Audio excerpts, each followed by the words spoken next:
Hello everyone, कैसे हो आप लोग। जैसे कि मैंने बताया था कि पिछले वीडियो में मैं आपको वो सारी इन्फॉर्मेशन दूंगा जो वॉर की सिचुएशन में हमको अच्छी तरीक़ा से सेफ एंड सिक्योर करे।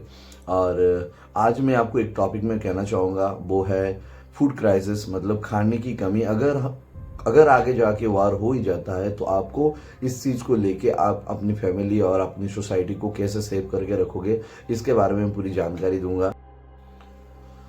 रोज की ज़रूरी चीज़ें जैसे चावल, दाल, गेहूँ, ये सारी चीज़ को आप लिमिटेड स्टोरेज करें।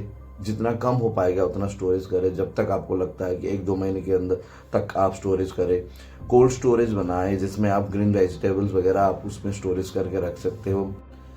काले बाजार, ब्लैक मार्केट से दूर रहिएगा, क्योंकि आप ज़्यादा अगर थोड़ा पैनिक हो जाओगे तो ब्लैक मार्केट वाले आप अपने अपने जो भी चीज़ें हैं उसको और थोड़ा ज़्यादा भाव लगा देते हैं। इसलिए हम लोग के अंदर पैसों की भी बहुत दिक्कत होता है, प्राइस में बढ़तर ज़्यादा बढ़ जाता है। दूसरी चीज़ें और एक हमको याद रखना चाहिए, जैसे कि हम लोग कुछ डिस्ट्रीब्यूट करते हैं, अगर हमारा अच्छा कम्युनिटी है या तो फिर हमें बना भी सकते हैं कम्युनिटी, उसके अंदर हम लोग सही से डिस्ट्रीब्यूट भी कर सकते हैं अपने सारे राशन पानी को। तीसरी चीज़ें, आप अपने घर पे या तो फिर आप घर के बाहर हर कहीं पे भी कुछ प्लांटेशन कर सकते हैं वेजिटेबल की, और कुछ साग सब्जी की, मतलब जैसे ग्रास रिलेटेड कुछ चीज़ें होते हैं, जैसे धनिया पत्ता, पुदीना पत्ता और साग बोलते हैं, उस टाइप रिलेटेड जो जल्दी उगने वाली चीज़ है उसको आप बना सकते हैं। अगर आपके आसपास कोई फार्मर है तो आप उसको पूरा सपोर्ट कीजिए, वो आपके लिए बहुत ही इम्पोर्टेंट रहेगा। उसको पानी, फर्टिलाइज़र और उसके साथ साथ कुछ ऐसे बीज, मतलब सीड्स उनको प्रोवाइड करें और उनको हेल्प करें, ताकि वो बहुत जल्द उगने वाले, मतलब जितने कम टाइम पे अच्छे वेजिटेबल जो बनता है उस रिलेटेड वो काम करे, ताकि हमको वेजिटेबल का प्रॉब्लम ना हो, खाने की प्रॉब्लम ना हो। सो हम अपनी कोई भी काम को अगर कंट्रोल कर सके, सही से प्रोडक्शन कर सके, सही से डिस्ट्रीब्यूशन कर सके, अगर सही डिसिप्लिन के साथ, तो ऐसा कोई जगह नहीं है जहाँ पे हम लोग कुछ ना कर सके।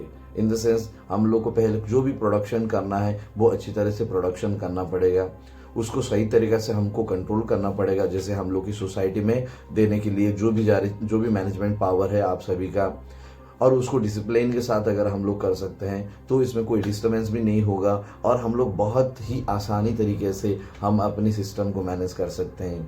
तो मैं ये ज़रूर कहूँगा, आप ज़्यादा फूड वेस्ट ना करें, खाने की चीज़ को बहुत कम करें, जितना ज़रूरत है उतना करें।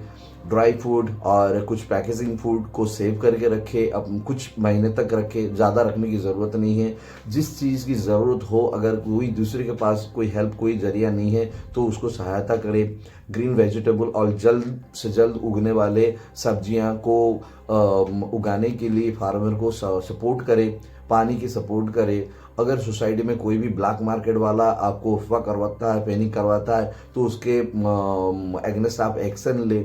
मैं जानता हूँ अगर ये सारी चीज़ें हम लोग कर लेते हैं तो हमें पैनिक होने की ज़रूरत नहीं है। चाहे कितने बड़ा वार भी हो जाए, हम अपनी सोसाइटी को मैनेज कर सकते हैं, हम अपनी फैमिली को मैनेज कर सकते हैं, और हम लोग सेफ एंड सिक्योर भी रह सकते हैं। इसलिए ये, जैसे कि हम लोग फूड क्राइसिस के बारे में बात किए, फिर आगे जाके बहुत सारी चीज़ें हैं जिससे हम लोग निकलने के लिए बहुत अच्छी तरह से प्लान किए हैं। मैं आपको समझाऊंगा कि आपको कैसे इस दलदल से, ये मतलब डेंजर सिचुएशन से निकलना है। कोशिश करूंगा कि और अच्छी तरह से आपको समझाऊं। अगर कोई चीज़ की गलती हो तो प्लीज़ मुझे माफ़ कर दीजिएगा। अगर अच्छा लगे तो लाइक कीजिएगा, कमेंट कीजिएगा और हर किसी को भेजिएगा। मैं चाहता हूं कि हर किसी को ये चीज़ जानना बहुत ज़रूरी है। Thank you so much. जय हिंद।